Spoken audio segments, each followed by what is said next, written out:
ಅವರು ಈಗ ಅವ್ರ ಕುರ್ಚಿ ಸಿದ್ದರಾಮಯ್ಯನವರ ಕುರ್ಚಿ ಅಳ್ಳಾಡ್ತಾ ಇದೆ.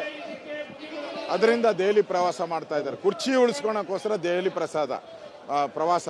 ರಾಜ್ಯದ ಅಭಿವೃದ್ಧಿಗೆಲ್ಲ ಅವ್ರು ಹೋಗ್ತಾ ಇರೋದು. ಸುಮ್ಮನೆ ನಾಮಕಾವಸ್ಥೆ ಕೇಂದ್ರದ ಮಂತ್ರಿಗಳು ಅಂತ ಹೇಳಿದ್ದಾರೆ. ಅವರು ಹೋಗ್ತಾ ಇರೋದು CM ಕುರ್ಚಿಯನ್ನು ಉಳಿಸ್ಕೊಳಕ್ಕೆ. ಅವರು DK ಶಿವಕುಮಾರ್ ಯಾವಾಗ ಕಿತ್ಕೊಂಡ್ಬಿಡ್ತಾರೋ ಕುರ್ಚಿ, ಅದನ್ನು ಕಾಪಾಡೋದಕ್ಕೋಸ್ಕರ ಡೆಲ್ಲಿಗೆ ಹೋಗ್ತಾ ಇದ್ದಾರೆ. ರಾಜ್ಯದ ಅಭಿವೃದ್ಧಿಗೆ ಹೋಗ್ತಾ ಇಲ್ಲ. ಇಲ್ಲಿ ಒಂದು ಕಡೆ ತೆರಿಗೆ ಏರಿಕೆ ಮಾಡಿಬಿಟ್ಟು ಅಲ್ಲಿ ಪಲಾಯನ ಓಡೋಗಿದ್ದಾರೆ.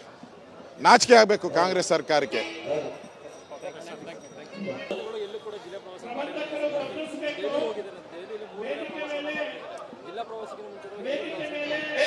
ಅವರು ಈಗ ಅವ್ರ ಕುರ್ಚಿ ಸಿದ್ದರಾಮಯ್ಯನವರ ಕುರ್ಚಿ ಅಳ್ಳಾಡ್ತಾ ಇದೆ. ಅದರಿಂದ ದೆಹಲಿ ಪ್ರವಾಸ ಮಾಡ್ತಾ ಇದ್ದಾರೆ. ಕುರ್ಚಿ ಉಳಿಸ್ಕೊಳಕ್ಕೋಸ್ಕರ ದೆಹಲಿ ಪ್ರವಾಸ. ರಾಜ್ಯದ ಅಭಿವೃದ್ಧಿಗೆಲ್ಲ ಅವ್ರು ಹೋಗ್ತಾ ಇರೋದು. ಸುಮ್ಮನೆ ನಾಮಕಾವಸ್ಥೆ ಕೇಂದ್ರದ ಮಂತ್ರಿಗಳು ಅಂತ ಹೇಳಿದ್ದಾರೆ. ಅವರು ಹೋಗ್ತಾ ಇರೋದು CM ಕುರ್ಚಿಯನ್ನು ಉಳಿಸ್ಕೊಳಕ್ಕೆ. ಅವರು DK ಶಿವಕುಮಾರ್ ಯಾವಾಗ ಕಿತ್ಕೊಂಡ್ಬಿಡ್ತಾರೋ ಕುರ್ಚಿ, ಅದನ್ನು ಕಾಪಾಡೋದಕ್ಕೋಸ್ಕರ ಡೆಲ್ಲಿಗೆ ಹೋಗ್ತಾ ಇದ್ದಾರೆ. ರಾಜ್ಯದ ಅಭಿವೃದ್ಧಿಗೆ ಹೋಗ್ತಾ ಇಲ್ಲ. ಇಲ್ಲಿ ಒಂದು ಕಡೆ ತೆರಿಗೆ ಏರಿಕೆ ಮಾಡಿಬಿಟ್ಟು ಅಲ್ಲಿ ಪಲಾಯನ ಓಡೋಗಿದ್ದಾರೆ.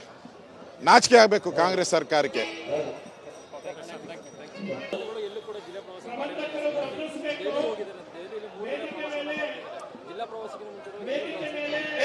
ಅವರು ಈಗ ಅವ್ರ ಕುರ್ಚಿ ಸಿದ್ದರಾಮಯ್ಯನವರ ಕುರ್ಚಿ ಅಳ್ಳಾಡ್ತಾ ಇದೆ. ಅದರಿಂದ ದೆಹಲಿ ಪ್ರವಾಸ ಮಾಡ್ತಾ ಇದ್ದಾರೆ. ಕುರ್ಚಿ ಉಳಿಸ್ಕೊಳಕ್ಕೋಸ್ಕರ ದೆಹಲಿ ಪ್ರವಾಸ. ರಾಜ್ಯದ ಅಭಿವೃದ್ಧಿಗೆಲ್ಲ ಅವ್ರು ಹೋಗ್ತಾ ಇರೋದು. ಸುಮ್ಮನೆ ನಾಮಕಾವಸ್ಥೆ ಕೇಂದ್ರದ ಮಂತ್ರಿಗಳು ಅಂತ ಹೇಳಿದ್ದಾರೆ. ಅವರು ಹೋಗ್ತಾ ಇರೋದು CM ಕುರ್ಚಿಯನ್ನು ಉಳಿಸ್ಕೊಳಕ್ಕೆ. ಅವರು DK ಶಿವಕುಮಾರ್ ಯಾವಾಗ ಕಿತ್ಕೊಂಡ್ಬಿಡ್ತಾರೋ ಕುರ್ಚಿ, ಅದನ್ನು ಕಾಪಾಡೋದಕ್ಕೋಸ್ಕರ ಡೆಲ್ಲಿಗೆ ಹೋಗ್ತಾ ಇದ್ದಾರೆ. ರಾಜ್ಯದ ಅಭಿವೃದ್ಧಿಗೆ ಹೋಗ್ತಾ ಇಲ್ಲ.